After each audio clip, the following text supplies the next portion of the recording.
Hello, everyone, and welcome to a brand new episode of the Indian Art Podcast, where we interview some of India's next best analytical and creative minds who are not only revolutionizing their own field, but at the same time transforming India's entrepreneurial ecosystem one step at a time. Our guest for the day is the Managing Director and CEO at Pole of Invest, a publicly listed NBFC. He has over 10 years of experience of building products from scratch to an unprecedented scale. Prior to Apollo Invest, he headed consumer products and growth at Hotstar and Coupon Dunya, and also co-founded FarmEasy. We have with us Mikhil Enani. Let us jump right into the conversation. Hi, Mikhil. I Hey hope you're all guys. settled in. Oh, absolutely. Looking forward to this. Great. So let us start things off, Mikhil. You've done a bunch of interesting things in life, all right? So you have built and scaled consumer products at Hotstar and Coupon Dunya. You co-founded FarmEasy. You reinvented a legacy fintech. You reinvented a legacy NBFC into a fintech behemoth. When I started thinking of questions to ask you, I was honestly lost for the first time as a podcast host because your excellence at product building has been quite industry agnostic, from consumer entertainment products to B2C pharmacy to primarily B2B2C fintech, right? So after giving it a lot of thought, to be honest, I decided to start things off with your hardcore product work. So let us focus on three aspects of your entire product journey. For example, that is Coupon Dunya, Hotstar, and FarmEasy. I'd love for you to have the floor now and walk us through these three experiences and your most crucial product lessons there, specifically how you scale products at these organizations. Yeah, absolutely. I mean, all three of them, like you rightly kind of pointed out, right? Like they're very, very different experiences and very different kind of companies also, to be honest, right? Absolutely. Coupon Dunya was obviously when I joined, I was like the third or fourth employee back then. And, the website was, it had launched, but it was, super early back then. And, that was, I would describe that journey as almost like figuring out product market fit, building the team, and these are the two main areas that we kind of really focused on over there. And pretty early on there, in a couple of years, we got of obviously got an exit and got bought out by Times Internet. After that, of course, FarmEasy was very, very different. That was really all about essentially building the entire thesis really from scratch, right? All right. Because the fundamental question really there was, is this even problem real? Is this a real business? Is this is this just a feature? And what's really going to happen? And obviously, we found customer validation there super early, and it grew like a rocket ship. And it is obviously now the largest online medicine delivery company in India. And Hotstar was very different, right? It was almost like taking on a 100-pound gorilla, which basically clearly had crazy potential, right? Like it Right. could have been 10,000 times the size. And back then I remember taking on this journey as well. And the thought process there was, I was actually excited, right? I actually thought like I'm going to go into this company, and it has about 67 million monthly active users. And that back then it felt like really big, right? It was definitely the largest product that I was ever going to be managing. And a little did I know that that would be what, less than 5% of where it's going to end up being. Obviously, when I left, we were at like 200 to 50 million monthly active users, Right. and it just went to a whole different planet. So very, very different kind of experiences. But if I had to break them all down, fundamentally at Coupon Dunya, the learning really over there was honestly more about what is a startup, like what is the culture there, how do you hire the right people? Because you read all of this stuff in books, right? You Right. read a lot of this stuff in books as to, okay, how do you do a startup, right? And you read everything and it just feels absolutely correct. But seeing basically like the core thing I would say about Coupon Dunya was just getting hiring really, really right and building the right culture Right. in the team. And you could clearly see it. And it's even, I would say, is demonstrated even 10 years from the day to day. There are a lot of the people who were and who did Coupon Dunya together amongst the leadership team, they're yet in touch with each other in a very, very positive fashion. In fact, like I yet collaborate sometimes with my boss back then, right? He runs All his right. hiring company, tech hiring company. We've hired a bunch of tech people from his All right. from his consultancy even today. Right. So you know Honestly, that taught me a lot about, hiring the right people and, building I for, think I think culture. I think there might be a Coupon Dunya mafia no one knows about, and I think we'll pretty soon see some article about it. Oh yeah, I mean, I could say that, right? I mean, people have been doing really, really well, right? Like, so I mean, obviously, Samir is now doing top hire. Right. Our one of our lead engineers from there, he runs his own tech shop right now, and he's helping a bunch of, Right. funnily enough, a lot of legacy businesses go digital right now. Right.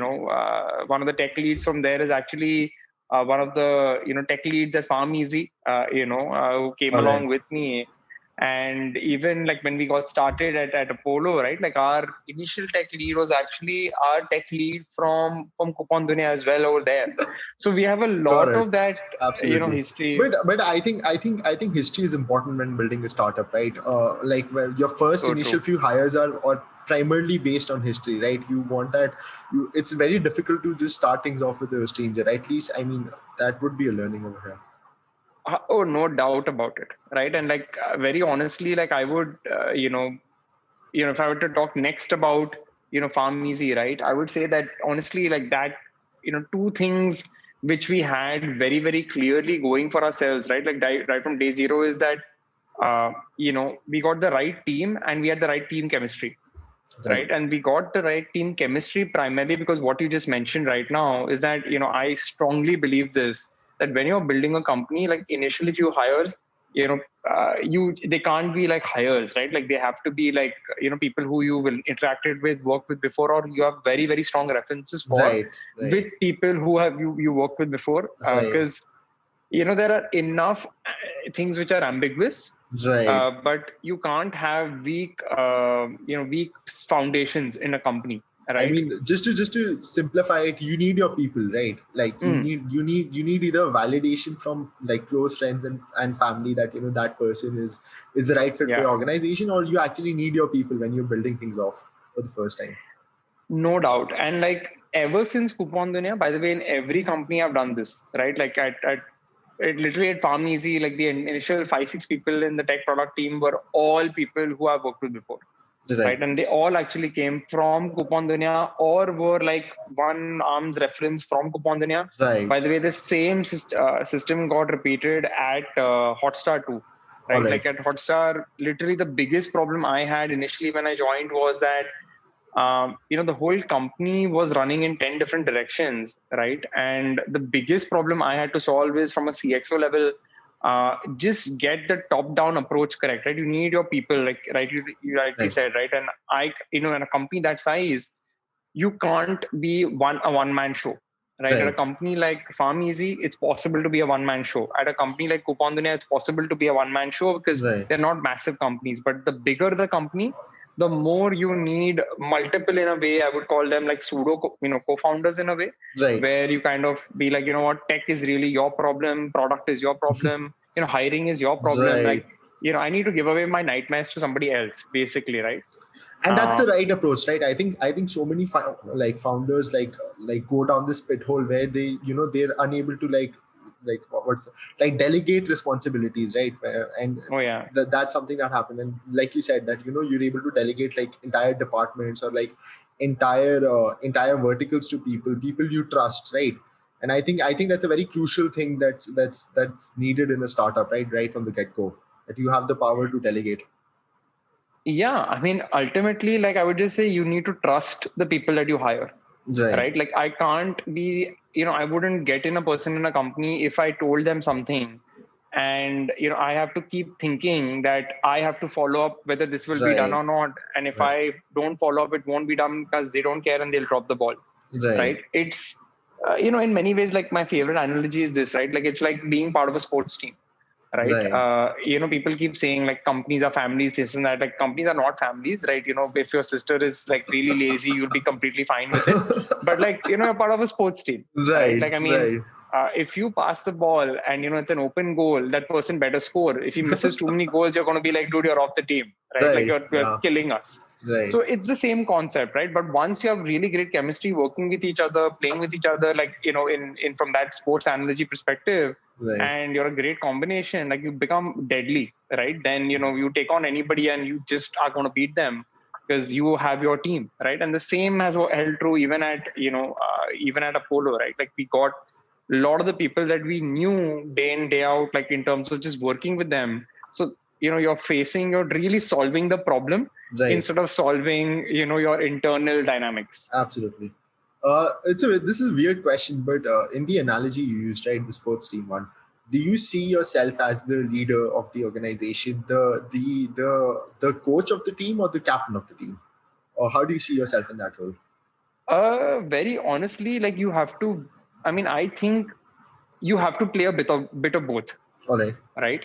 And I'll tell you what I mean by that, right? So basically, you are a coach because a lot of people don't know this. Again, like when you're obviously doing a startup, there are a lot of young people in the team, Right. right? Because as a startup, you don't have all the resources in the world to just hire A Absolutely. players, right? You'll be Absolutely. hiring a lot of potential A players. Right. So you can't be a captain to them and just tell them what is to be done because they won't be able to execute. You really have to Right. coach them, right? And I really, at least when I'm building a team, like my philosophy is always like I like to get the A grade people, to be Right. fantastic and amazing. But then below them, we like to hire a lot of mini startups. We like to call them, but like Right. people full of potential but very early in their career, Right. and they need basically a lot of coaching, a lot of guidance, this and that. But they can turn out to be like future superstars, Right. right? Right. So they need to be coached, right? Right. But amongst your team, it's very, very important to have captains Right. because I think leadership is super important in terms of driving the vision or driving conclusive decision making, Right. right? Like because there are many paths, many paths which a startup can take, Right. right? And there has to be someone who takes on that responsibility and says that what, in case there are multiple options, of course everybody can voice their opinion, but finally you have to be able to take that shot, that saying this is the path that we'll go down. And it's obviously, honestly, it's not very simple because it's never A versus B. There's a clear winner. You don't Right. have all the data. Absolutely. It's a lot Absolutely. of ambiguity, and that's where a captain really has to come in as a startup Right. founder, that you take that bet. Got it. Got it. So that was Farmeasy and Coupon Dunya. What about your experience at Hotstar? Yeah, I mean, honestly, like, at a company like Hotstar, I think the most important thing you have to do is two things, I feel. Like, one is, and this is specifically from a product and growth perspective, right? I think what you have to do is essentially just day zero, because there are so many departments and so many people, right? You have to unify them, All right. right? And how do you unify people is by basically declaring and clearing up, with the CXOs in the room, right, from every department, what is the key KPIs that are going to be chasing, right? Absolutely. For the next quarter, for the next year, whatever it is, right? And this is very, very important, right? Because what can end up happening, and this is just how human beings are, right? Human beings have a tendency of chasing personal targets rather than company targets. And they Right. do this because targets are not defined, right? So then this becomes a little bit of a political minefield, right? Like, Got it. and I just absolutely hate that shit. So the very simplest way to, Right. just make sure you have everybody aligned is just be like, what, guys, just on Let's a get slide, right? let's They should get together in a room and just figure this shit out. figure this shit out and just have one KPI, right? Right. It should not be like some random qualitative thing. Like it should not be something like, we want to earn more money. No, Right. right? That's not a target, right? Every company has a target. We need to have a clear KPI which all teams can clearly on their own independently, monitor. And this is so important because the minute you set that in, what ends up happening, at least from a product and tech perspective, and actually every department perspective, is that every time anybody comes up with an idea, anybody comes up with a request, anybody comes with a product feature, whatever, marketing campaign, anything, right? They have to justify why this idea of theirs, right, is going to positively impact the KPI that you're looking to chase. Right. And Right. this KPI can change every quarter, it can change every 3 months. Obviously, it can't change every 15 days because then it has no meaning.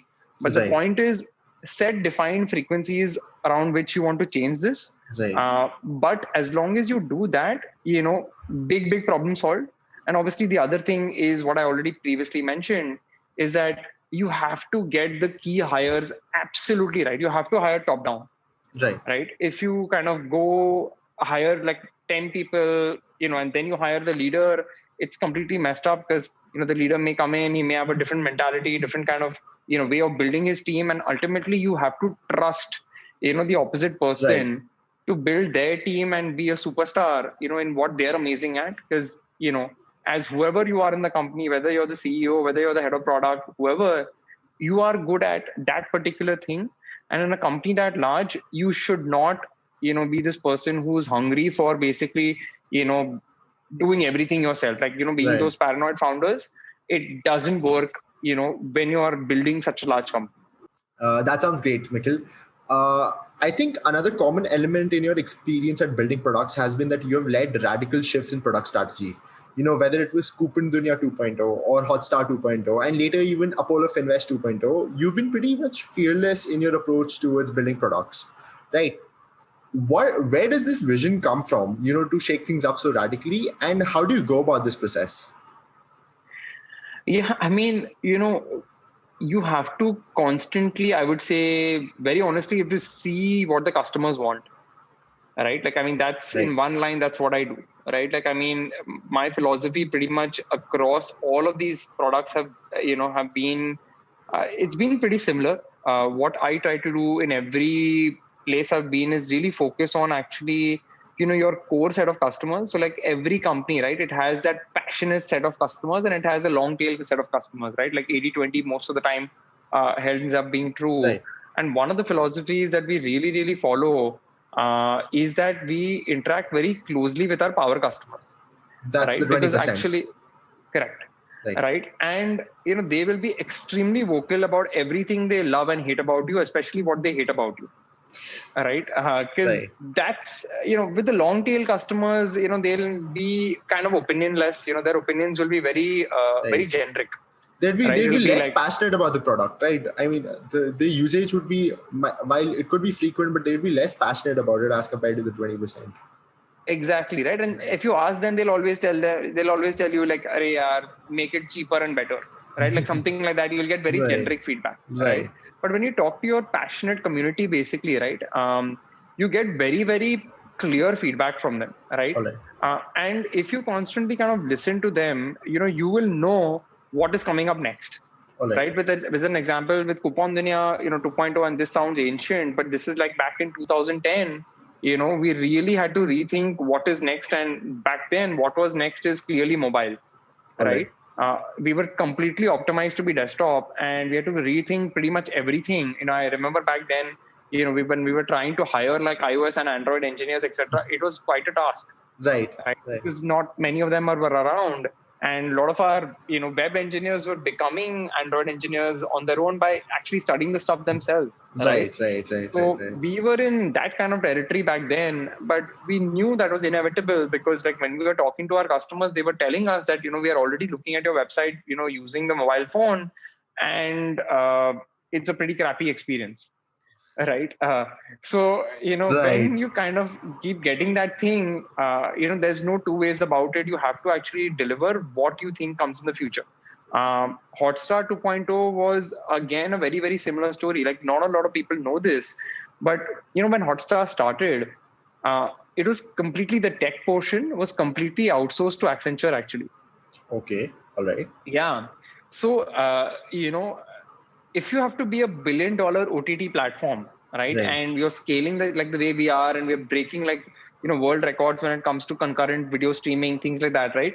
It was pretty clear to us that we had to own the entire tech stack, right? Absolutely. Because the And territories that we were, yeah. I'm sorry to cut you off over here. I think they have while no negativity towards any of the consulting agencies, but I think technological expertise is not something that is their core domain, right? I mean, something like an Accenture, which also does more technology consulting rather than actual hands-on technology, right? Like building products and maintaining products. I think that wouldn't be their expertise, right? Bringing that inclusive to an in-house situation would be a much more ideal, right, for something like in Hotstar. Yeah, like I mean, in general, right? I feel like for tech companies, there are certain the core stuff, right? Like I have a very clear thing. Like in a company, you need to understand what kind of company you are. So I'll give you an example, right? Right. Like at Hotstar, you're a video streaming company. Right. So the video streaming infrastructure has to be done by Hotstar themselves, because that's the company you are. Like at the Right. same point in time, you're not an analytics company. So you can use Google Analytics, you can use Mixpanel, you can use all of these other kind of Right. things. You can use, you can use, I don't know, CleverTap for push notifications if you want to, Right. because you're not a marketing company, you're not a push notifications company, you're not an analytics company, but video streaming is you. You have to put in the IP, you have to put in the effort, you have to build the tech for that, right? Right. That can't be outsourced. Right.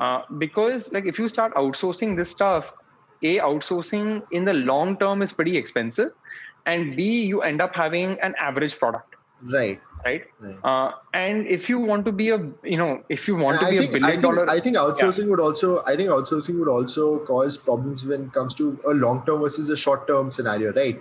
I mean, yeah, outsourcing will be more short term centric, right? Like short term goals rather than long term thinking, right? Like where you want to see the product over the next 5 years. I don't think you can imagine that sort of a scenario or that sort of a roadmap with a consulting agency or an outsourced team, right? Whereas if that your core competency is in house, right? You can create a long term vision and a long term strategy and just implement that.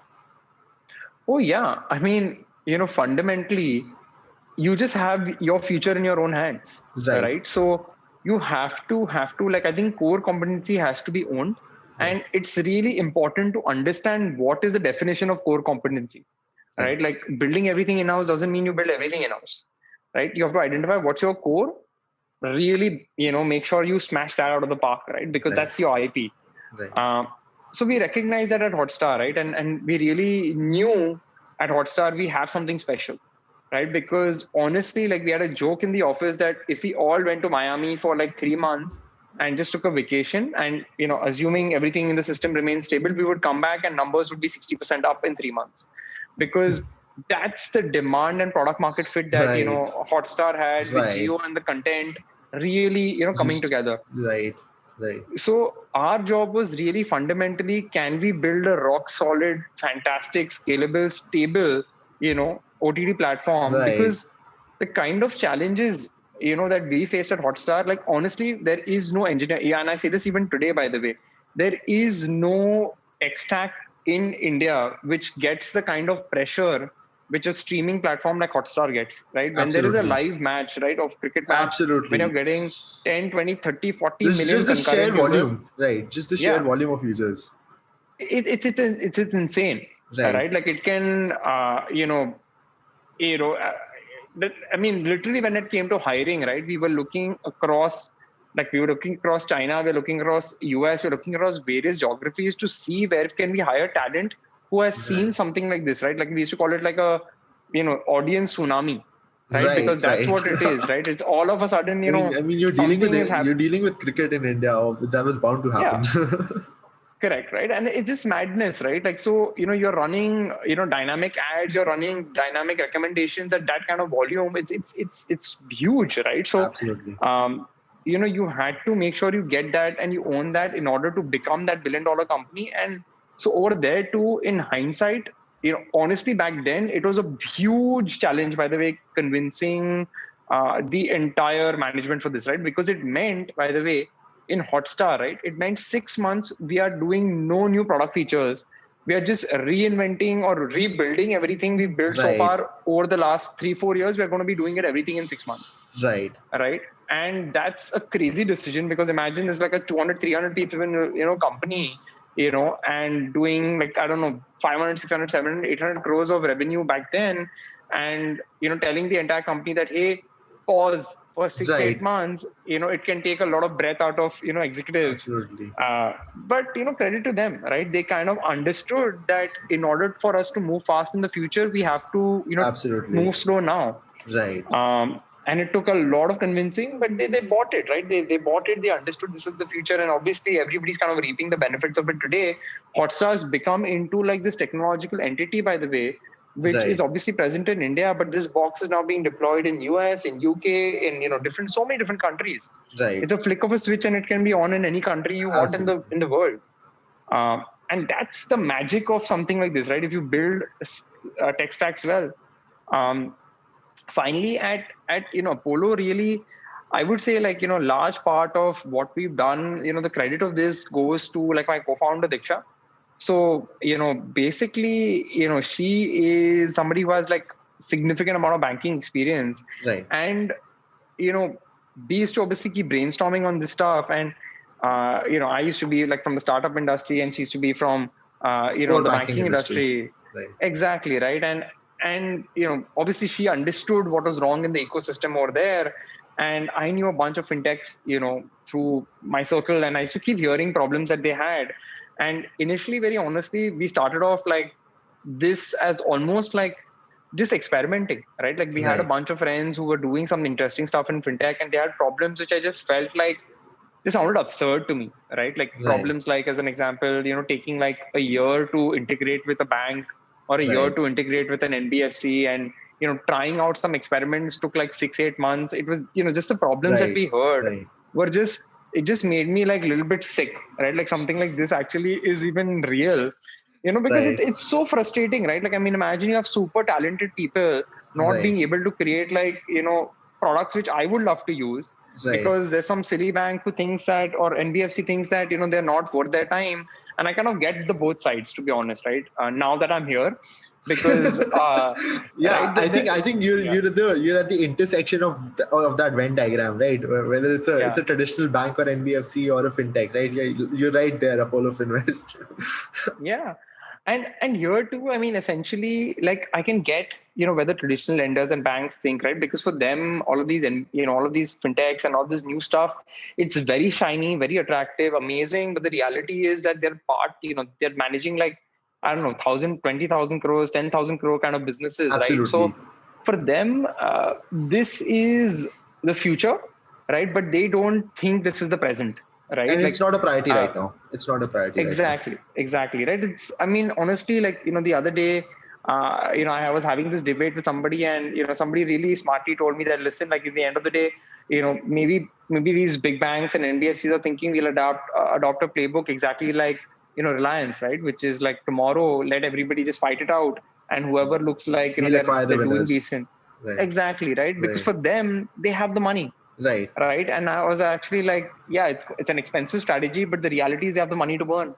So maybe that It's works out. possible. It's possible, and I think that could be a part of the reason why we haven't seen major technological advancements on the bank's end, right? I think we look at the case of HDFC, right, with the RBI like giving them a notice about their existing technology and Yeah, putting digital cards on notice. And I think that thing has really come, that they're not like really doing technological plays as of now, because they're also doing a wait and see approach, right? What sticks, yeah, what's actually the future, what kind of startups are working out, and where to go forward.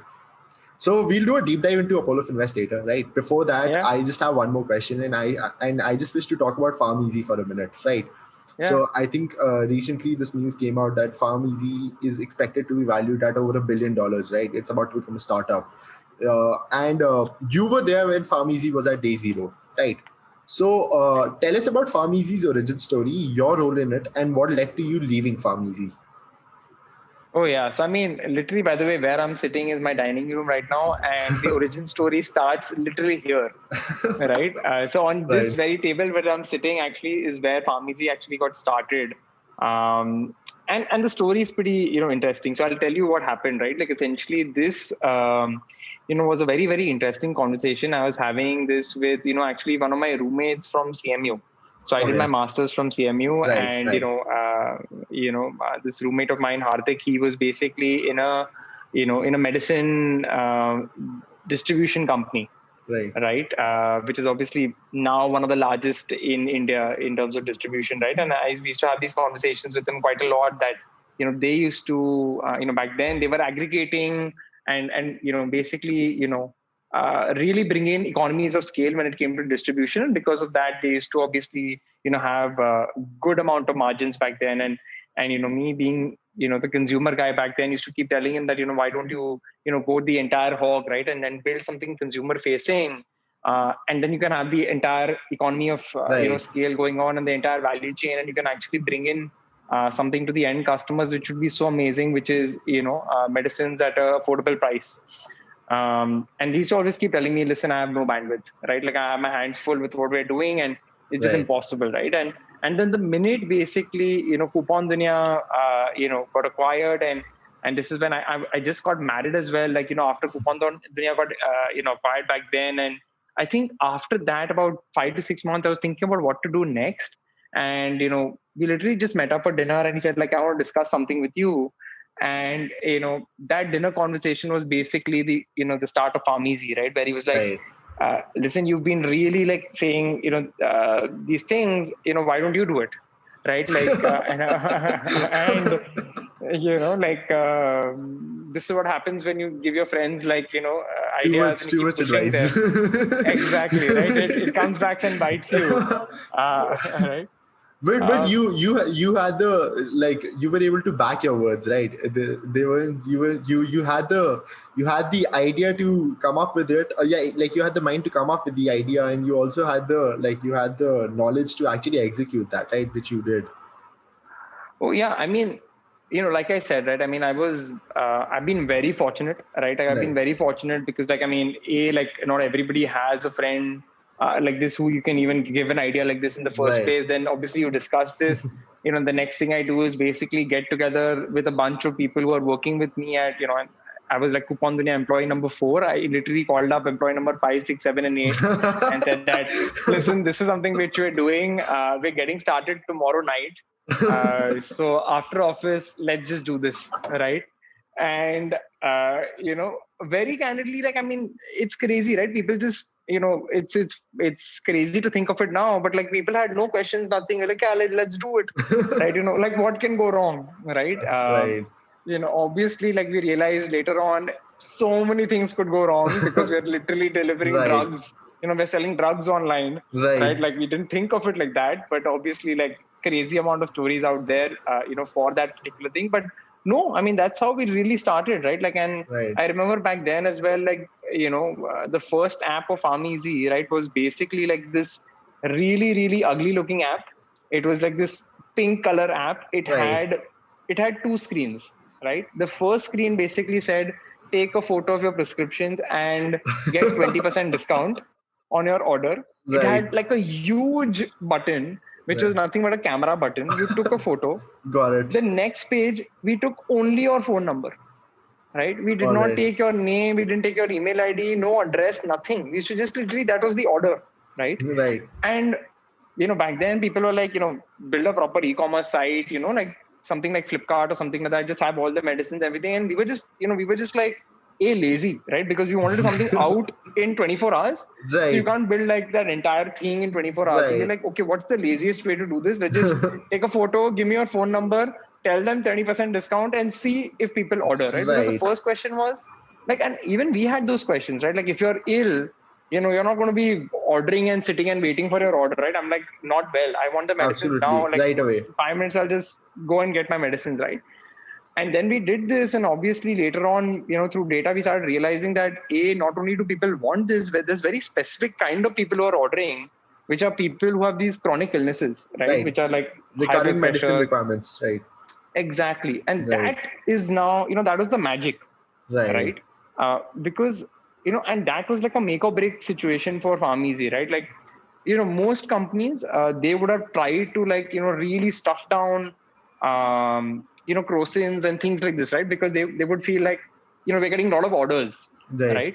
But our focus right from day zero was, we want to kind of build this into a subscription business, Right. right? Because we had that whole thinking that, even back then we used to keep thinking LTV, right? We All right. want high LTV.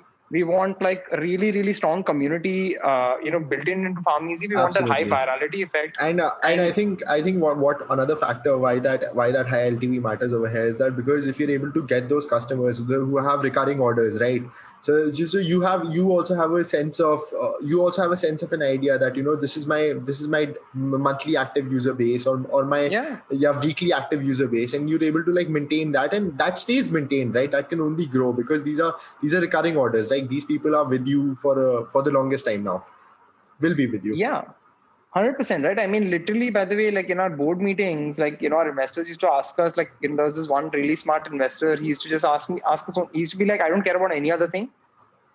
Just tell me month on month, how many customers have, repeated their order, right? Because if they have not, right, and you've lost, like say, from 100, it's gone to 80, right? You've lost 20 customers. 20%. there's no way that he stopped having diabetes, Right. right? Like Right. you're not selling him miracle, right? Like miracle drugs are not selling him. Absolutely. Right. So clearly you guys have messed up somewhere and given him a bad Right. experience. That's why he's not ordered, right? Right. So that's the only thing I care about. Everything else, I don't care, Right. right? And this always stayed with me because that was like a simple analogy of our And a business. perfect, yeah, and a perfect metric to track, right? That's the only Yeah. metric you should care about at that stage. Exactly. And Right. we kind of laser focused on that. And I mean, everything that we did, right, that became honestly the atom of the product over there, right? Like build everything around this whole concept of like, you have to have a very clear user persona. And this is our user. We Right. build everything around, these people who Right. have chronic illnesses and make their life that much, much more better. In fact, even launching like these, the labs business, right? The diagnostics and all of that stuff. It was just to make sure that this person, right, who has these chronic illnesses, their life becomes easy. And we just wanted Absolutely. to manage his entire life chain, life cycle Absolutely. on the Pharmacy app. Labs Right. would become a next logical step, right? A Correct. supplementary for people who have chronic illnesses, right? Correct. Yeah. So that is really, I mean, in one line, like why is PharmEasy so attractive and why is it so solid? Because very, very early on, we identified that this is our user and we build everything perfectly for him. We don't want to dilute our value prop, Absolutely. right? Absolutely. With other stuff, right? And along the way, to be honest, when we started getting traction, there were all sort of conversations coming in, right? Because when you start scaling and we are getting VC funded left, right, and center, and we raised a lot of money very, very quickly, right? Like I think in a couple of years or something like that, we had raised like millions and millions of dollars, right? And at that point in time, people throw a lot of ideas at you, right? Because everybody feels like, oh, you have an audience base, you can sell anything, right? Like, why don't you sell, I don't know, you won't believe it, but people have pitched us like, smartphones and everything under the sun, right? Like, Absolutely. and, we were very, very disciplined about this thing, Right. that, we don't know anything about smartphones. Like, Right. probably Amazon, Flipkart are the best at that stuff. We are really, really amazing at this. And we'll really drive down the value prop over there. And the way we Absolutely. did this was, obviously consumer part is one thing, but what made PharmEasy very special from a technology standpoint is that we actually went in and, built like a really, really fantastic inventory management system for, the chemists. We actually Right. did a technology integration with even our distributors at the back end. Right. And really the magic of PharmEasy was the user experience, because when you ordered it, Right. typically on other apps, it used to take like anywhere between 3 to 7 days for the delivery to happen. We used to be able to deliver on the same day or the next day. Absolutely. Right. And this was because we actually had end-to-end, technology integration. Your suppliers were plugged in. Your suppliers were plugged into the system, and the inventory was being managed real time, right? So you would know that the orders were being matched right away, right? That's perfect. Exactly. That's perfect. Right. So that was very, very strong. And talking about basically, what basically happened next, right? Obviously, as we were scaling and everything kind of going up into the north, right? With every founder, of course, you get an opportunity where you're doing really well. You do a lot of fundraisers, and with fundraisers, one of the things you recognize very early on is that, or actually I didn't recognize very early on, is obviously you get diluted, right? And when you get diluted, it automatically has a effect mentally on you in terms of you're putting in so much into this. Is it truly mine anymore, or something like that? Exactly, right? So when it becomes so big, one of the questions that I did ask myself at that point in time was, is this truly mine, right? Like you rightly put it. And then just from an economy standpoint, right, and just from math perspective, I felt like it was a good. The baby was big enough that I knew that if I would leave, it would clearly not affect it to the degree that it would be like a very, very bad blow. Absolutely. And obviously that's held to be true. And I had ambitions, obviously. I was fairly young at that point in time as well. I wanted to build something at very, very large scale. And obviously Hotstar was waiting in the wing. That's great. Let's talk about Apollo Finvest now, right? In December 2017, you joined Apollo Finvest, publicly listed NBFC at that time. Your father had set up almost 35 years ago, right? Yeah. And at that time, it was being run by your mother, right? And in the past 3 years since you've joined, Apollo Finvest is now one of the biggest fintech players in India, right? You're working with more than 25 lending startups, which includes the likes of Razorpay, BharatPay, Avail Finance, and I think even MoneyTap, right? Yeah. So, how did the idea of reinventing this legacy business come from, right? And what challenges and difficulties did you face in your mission to do this over the past 3 years? Yeah, I mean, I think a lot of this was just, I would say, I would say like it's almost like a lot of different traces and a lot of different threads coming together to make Apollo Finvest really happen, right? Like I would Right. say like it's a lot of stars aligning, to be honest, Absolutely. right? So it was a function of basically, in one line, I would say like Apollo Finvest happened because we had a lot of unfair advantages to build this business, All right. right? Like from day zero, right? And like one of the things which is very important to me, I'm sorry. uh, I think this was even mentioned in your recent shareholders letter, right? That you were yeah, talking about your unfair advantages. yeah, You like had a day zero. exactly, right. And like I firmly really believe this. I think with every business, and now obviously business are becoming so competitive, right? And like starting a company is like every second person is doing that, right? Like so now, and very talented people are at the same point in time, right? So I've become really obsessed with this fundamental thing that over a period of time, either at the start or as your company kind of compounds, how are you basically building in net unfair advantages inside your company? People call this mode, people call this network effect, variety of things. But I just, to me, like any kind of unfair advantage is key, right? So with Apollo Finvest, there was just too many of them, right? So as an example, day zero, like actually how this entire thing got started was, my co-founder and my wife as well now. She was actually, like I was saying, right? She's from HDFC and she Right. spent like a lot of time over there. Core banking And experience. correct, right? And she was in Apollo Finvest at that point in time. And initially, how this, we even started thinking about fintechs is, we started interacting, together with a bunch of fintechs, and we started talking to them, right? And we started understanding what is really the landscape like, right? Because honestly, back then, and what one of the things we did even at Palm Easy or even at Hotstar and even like here at Apollo is one of the first things I like to do as an entrepreneur is talk to other entrepreneurs in this space and understand from them what's working and what's not working, All right. right? Because a lot of people actually for some reason believe this thing that I want to build in stealth and I don't want to tell people what I'm doing. I'm very, very opposite, right? Like I want to tell everybody what I'm doing and I want to hear everything what everybody thinks about it, because Absolutely. and I'm really curious about how's their experience been, what has worked for them and what has not. Because what happens is day zero, and entrepreneurs like in general, they're pretty honest, right? Like with other entrepreneurs, right? I can tell you that, right? They'll be pretty honest about, this thing is really, really screwed up, very, very difficult, and this thing really worked for us, Right.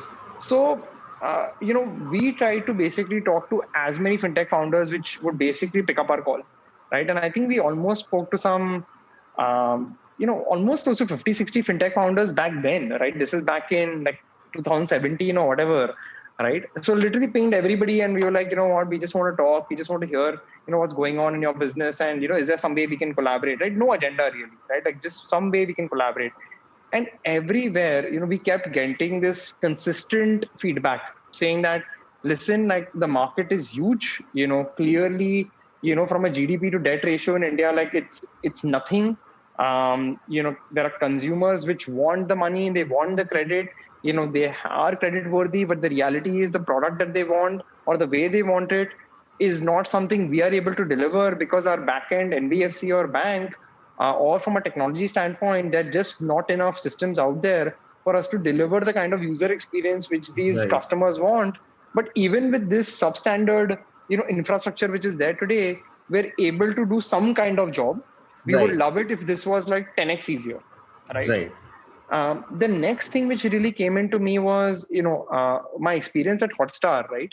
Which one of the things I very quickly realized at Hotstar was that, obviously 90% of our revenue came from ads, right? So I used to do a lot of analysis of demographics over there. And one of the things which I was very, very unaware of, right, was the fact that 90% of India doesn't have access to formal credit, right? Right. And this idea kind of stayed with me. And, me and Raksha, we used to keep brainstorming this, that what is like, I mean, at an India level, like not at a company level, but at an India level, what is the right solution to this problem, right? How will this, like, if we look, say, 30 years in the future, how will this be ever be solved, right? Right. And we became obsessed with this idea of like a branchless lender, All right. right? And what a branchless lender basically is that, you don't need to set up like physical branches everywhere you basically are. There are already so many apps and websites in the country, right? Like an Uber, Ola, Swiggy, Zomato, Amazon, Flipkart, all of these guys already exist, Apple, Google, whatever, right? They already have like hundreds of millions of customers of theirs, right? It is inevitable at some point in time, as long as the tech is really there and the infrastructure is in place to make this easy, that they will start offering financial services to their customers. Because one of the most important pieces for growth of any country or any business is liquidity and credit, right? Now this idea, we came to know because of our experience again with PharmEasy. Because at PharmEasy, one of the biggest problems we had while we were growing was that the mom and pop retailers that we used to work with, right, they didn't have working capital to grow with us, right? And this was where we could guarantee the orders. We were guaranteeing we want to grow like mad, but the banks and lenders who we spoke to, they were just not ready to fund these guys because they were on new age platforms like us. Absolutely right. And that just became like insane to me because they were profitable. It's not even like there's some tech company who's like burning crazy money, so it requires some special voodoo magic to kind of underwrite, right? Basic like profit ban raha hai, so why the hell would you not give this guy a really solid working capital loan? Right. And this idea is something we became obsessed with because this is going to be the case for more and more businesses going forward. And if this remains the case, then ultimately it becomes the responsibility of somebody like a PharmEasy or somebody like an Amazon or a Flipkart or a Swiggy to kind of enable their participants on their marketplace to grow, right? Because if a restaurant can't grow on Swiggy because they don't have working capital, ultimately even Swiggy is getting impacted. Absolutely. Right? So, if Swiggy is going to do this, right, or if Zomato is going to do this, or if Uber is going to do this, Flipkart's going to do this, they are obviously not a lender. They're not a bank. They're not an NBFC. They don't want to do that. That's not their core business. So if their core business is not that, they basically require an infrastructure player who can just plug into them and work with them in a very deep manner so that it almost becomes their own proprietary lender in a way, by working with them very, very closely, sharing data, sharing insights, and almost coming up with a proprietary lending program, almost becoming like a white label lender with them to power, variety of products, right? So what Apollo Finvest basically does, right, is we work with a lot of these, tech platforms, you could call them today, and we almost become like an embedded lender within them. Absolutely. Right? And the beautiful thing here, what happens is the fact that they are able to do the following things. One is they're able to lend to people who traditional people may not want to lend to because they don't have maybe the data. Second is they're able to create unique products with us, which again, traditional lenders don't want to offer. Advantage number 3 is they are able to make sure that their merchants or customers on their platform are able to grow on their platform or order more from their platform because they're in a way lubricating the whole thing with credit. Right. And the idea here is not to overflood the market and give everybody a loan. Right. Because that could be a recipe for disaster. But what you have to do is all of these platforms and all of these companies which are positioned very correctly in the value chain, they have such insights that they know who is a potential superstar who's going to be growing like 10x from here, and give them the firepower to grow. Absolutely. Absolutely. And they don't require equity, they just require working capital, right? Like very simple as that. Or even customers as an example, they're high potential, high growth customers, right? Maybe there's some guy who's getting a really, really good job, and he's starting off with his career, he's from IIT, etc. Maybe he doesn't have a CIBIL score at all. Right? That doesn't mean, as an example, he doesn't have the potential to pay. Right? Or as an example, there could be some guy, who's, as an example, a YouTuber or a Instagrammer or a blogger or whatever, right? He's completely, exactly, right? Like a business like yours, like completely non-traditional, clearly growing like gangbusters, getting thousands and thousands of views and so many amazing people talking on a show. Right. But these are all like leading indicators to like a future prospering business, right? Absolutely. And that means people like you should be given credit to grow more. right? Fundamentally. Right. After this So- episode, if I come across and apply at Apollo Finvest, and if my loan is not accepted, I'm gonna like release this. I'm gonna like release my application rejected with this clip, right? I'm gonna do that. No, it should be like immediately I say this, and the next, there's a big thing which says application rejected. Right.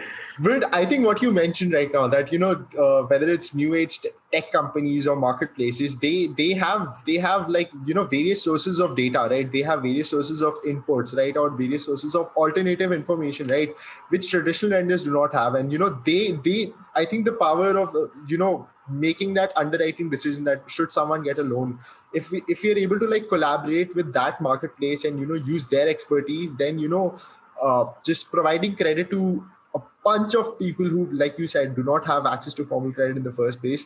I think yeah, that's a pretty solid business you have over here. And and I think so luckily what has happened is that throughout the first season of the Indian Art podcast over here, we've actually had guests from fintechs who are actually participating in the embedded lending or the embedded finance business, right? And I think so I think I've been fairly lucky that way, that I've been able to have conversations with truly pioneers of the space, like you, for example, right? A lot of the people you've had are actually our customers. Right, that is true as well. Yeah. So I've been able to hear all sides of the story and everything. Yeah. So building on your expertise, right, I want to talk about what all of Invest is doing as of now, right? Specifically the AWS for lending vision, right? So as a part of that, what all has been accomplished so far, and what's next for Apollo of Invest? Okay. So what we basically do know, I would say that basically we do broadly the following things, right? Number one is, in case you want to kind of get started with lending, right? And there are a lot of companies which are either out and out lenders, or they are, I would call these companies like embedded, lenders, right? Like as an example, a Zomato, right? Like or a Swiggy, just examples, right? Like imagine if they want to get into lending and they want to explore proprietary lending on their own. We have like the sandbox environment, essentially, which allows them to do that. So it's very, very popular with companies which are just looking to get started, and it literally helps them get started in 48 hours. Right. And that's the biggest USP. Like we call this honestly NBFC as a service. Absolutely. Right? Where you essentially, we take care of the compliance, regulation, reporting, the license, and we give you all the digital lending and APIs. You're taking care of all legacy relationships, right? Whether it was relationships with banking partners, you have your own NBFC, so relationship with an NBFC, taking care of compliance, taking care of say KYC, right? Or you just taking care of all expertise that is required in the banking domain and providing that to that tech player, for example, whether it's a Swiggy or a Zomato. We've basically taken all the boring parts and made them into an API, right? Like, I mean, honestly, like that's how I thought about it, right? Like if I am like a very dynamic, like founder of like, I don't know, Zomato or PharmEasy, things like that, like what are the stuff which I really don't care about, right? Like what's proprietary to me? Proprietary to me is like my ability to underwrite this customer with my proprietary data. That's the only thing I care about. And obviously my proprietary way of doing collections. Everything else should be an API provided by some infrastructure player. Right. And that infrastructure player should be a one-stop shop. How he does it, everything, that's where Apollo of Invest comes in. Correct. So that's NBFC as a service, right? Like the biggest superpower there is in 48 hours, you go live with lending. Absolutely. Right? Now, the second service that we provide is actually called technology as a service. And this is being like growing like gangbusters since 2020 is where we actually provide not only obviously the NBFC service, but we provide actually the entire tech stack below it, right? So we provide like a loan management system, loan origination system, and a credit rule engine all built into one. And this is called Sonic. Right. So I actually used to work with an organization, and I actually had the chance of reviewing Sonic. So I actually saw the technological capabilities of Sonic at that time, and it was extremely impressive.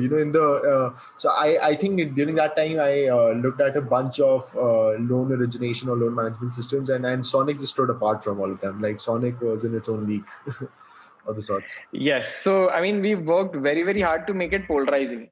Right. Like one of the things, like we've really, doubled down, especially when you're in these kind of B2B markets where very honestly, like I've seen these other LMSs, they're really, really bad. And, they can put you to sleep, to be honest. Right. Right.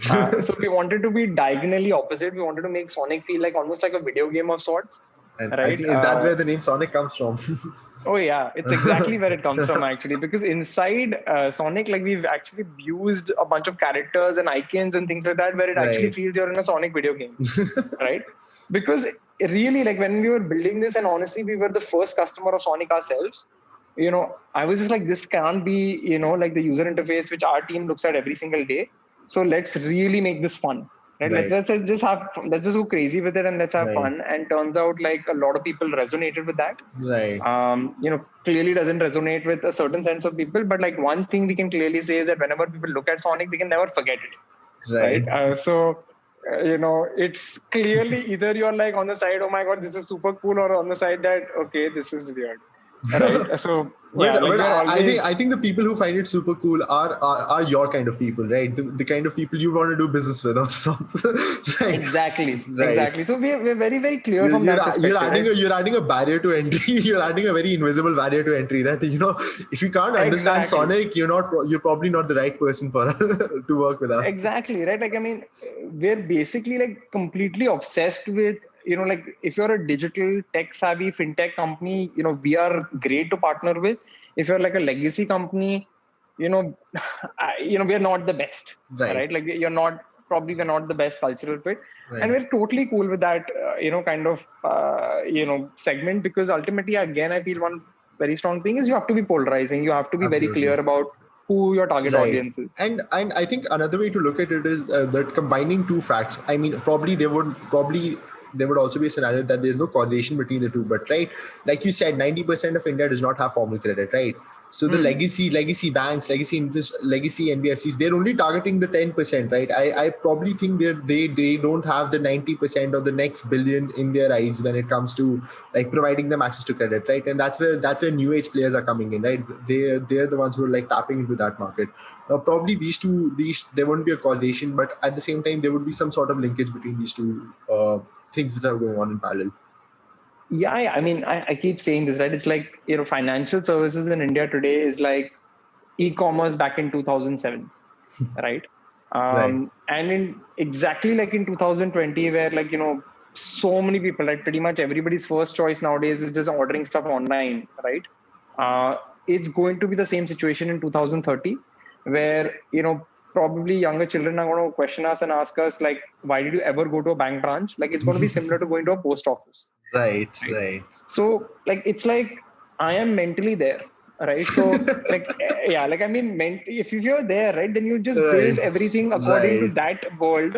And sometimes obviously people will come back and call you crazy right now because you're just like that's not the world which like it'll happen, but it's not today. But as a founder, that's what you have to do, right? You have to kind of call this reality distortion and just be like, you're there, you build according to that future.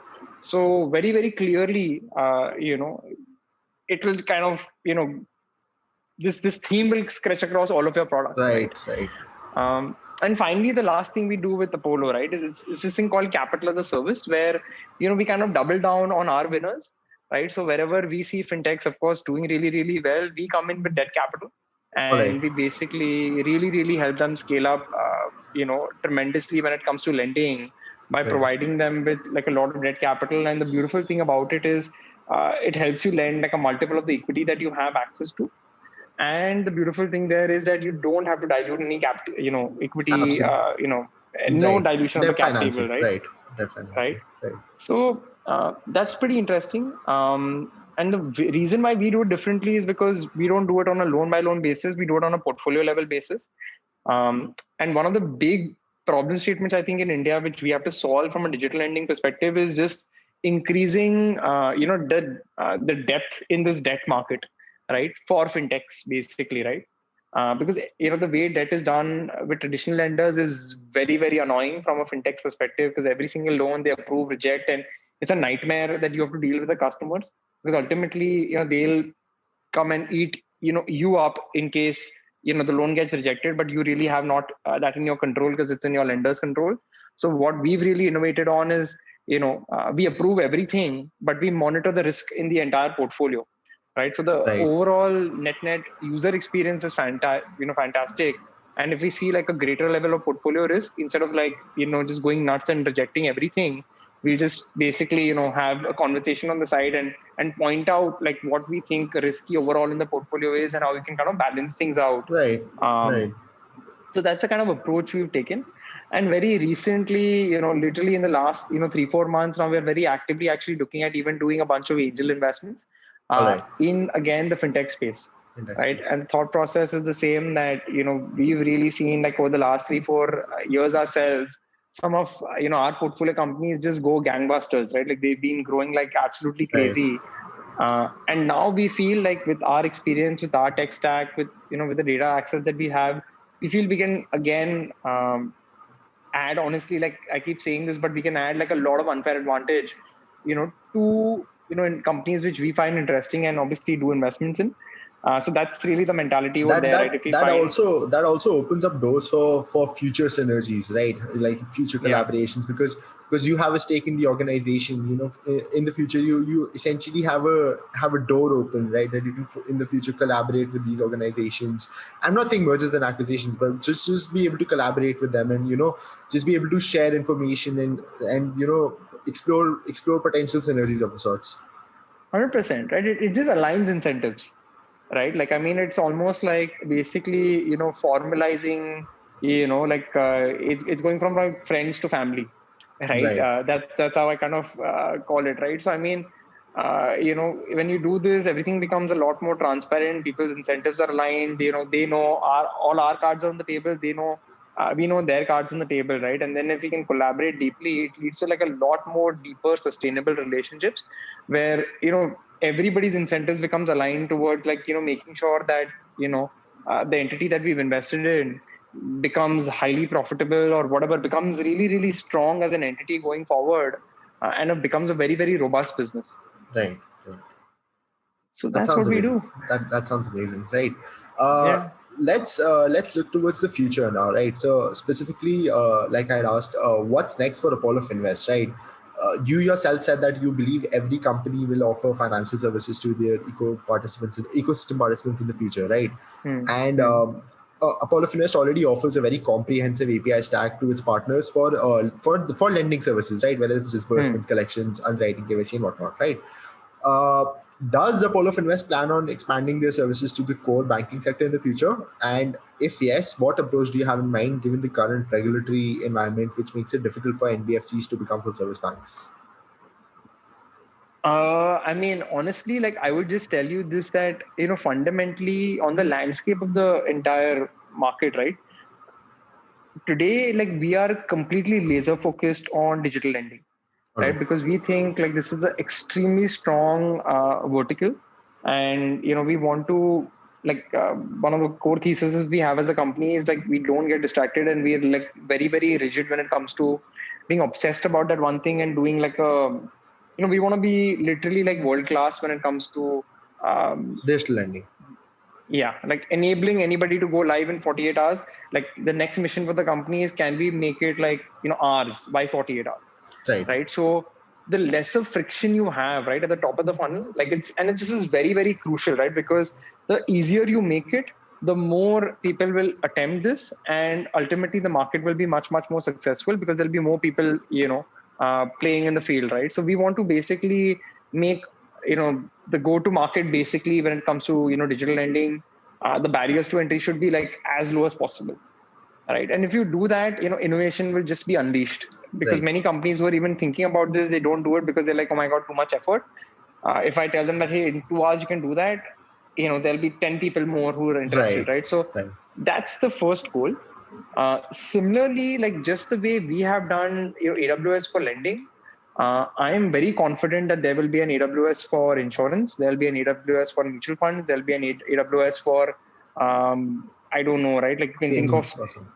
payments, there'll be like, buying stocks or whatever, right? Like anything, there is going to be white labeled, services out there for this kind of thing. And it will all feed into what I keep saying that, over the next 10 years, every company will have a financial services division of their own. And then they will just pick up all of this stuff, off the Right. shelf, build up their, proprietary product and offer it to their end customers, right?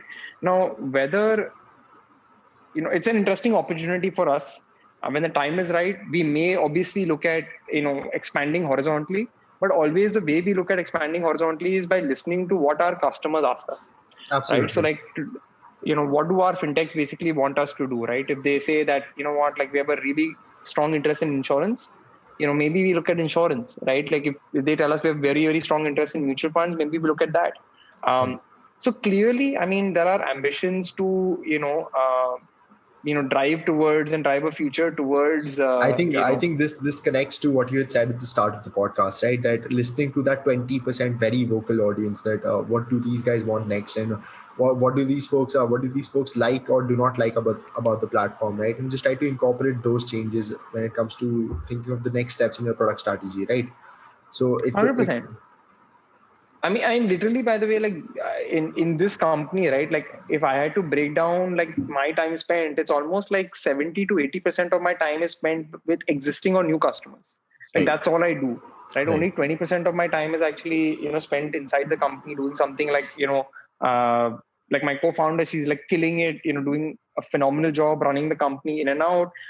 We have a great team who does that thing, right? But in the end of the day, it's extremely important that you constantly keep talking to your customer. And this is like, I mean, in the B2C business, it's important. Like in the B2B business, it's I would say it makes or breaks you, right? Like if you're not talking to your customers at least once in 2 months, and I'm being generous by saying once in 2 months, yeah, you will be, especially in the tech world, right? You will be non-relevant very, very soon. So with us, everything that we do, right, is honestly like, before we do it, we already have customers for it, right, right? Like right, that's the mentality, right? Because right, people have told us we want this, they've already signed up for it, and then we go about really like quickly building it right, and giving it to them. right, right. Well, that makes sense. That makes sense. Nikhil, I have one last question for you, right? And this is something Yeah. we ask every Indian who comes onto this show, right? What advice do you have for other aspiring entrepreneurs or Indian notes? I mean, to be honest, like I'll just say the following things, right? Like, I mean, essentially, in India today, like today is basically the best time to build on the internet, right? Like, I mean, it's something which is, you know, uh, like basically tech the way it is today, right? There is no company or nothing that you can do basically today where tech won't be involved, Right, right? Like, and I've said this before, but basically the way to think about tech today is that if even if you're not a tech company, right, eventually a tech company is going to think your business is their business, right, right? right, So if you're somebody who's looking to build a business, like think about how you can basically create something which is very, very special by using the technologies which are available today.